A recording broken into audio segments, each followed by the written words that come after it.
Ibalik lang natin doon sa tamang konteksto, no? Of course, with due courtesy to Senator Robin, nirirespeto naman natin yung kanyang pananaw na parang one-sided, no, ang prosecution. Pero ibalik natin, ang Kongreso ang siyang tumanggap ng impeachment complaint sang-ayon sa konstitusyon.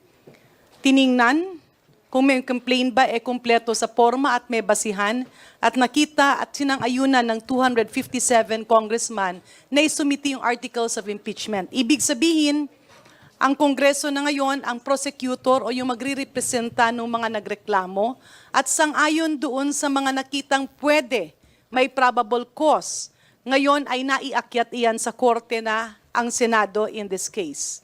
Dito naman sa korte, talagang bubuksan mo na ang lahat ng pruweba na ipapakita ng prosecution para i-confirm or sang-ayunan or tuldukan yung mga reklamo at patotohanan yung mga reklamo.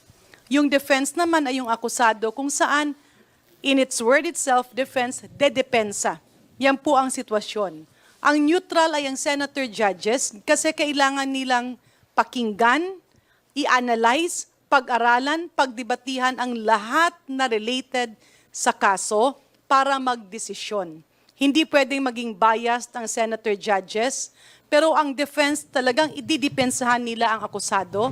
Ang prosecutor naman ay siya ang magtutulak para i-prove na meron silang tamang kaso. Yan po ang sitwasyon. Siguro,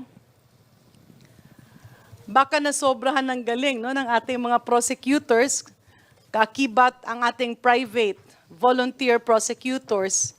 Kasi syempre, nakita siguro ng ating isang senator judge, hindi lang siguro isa, baka nakita ng karamihan na talagang solid ang ebidensya, hindi pwedeng malihis, hindi pwedeng mahinto, kailangan ipagpatuloy at kailangang tuldukan.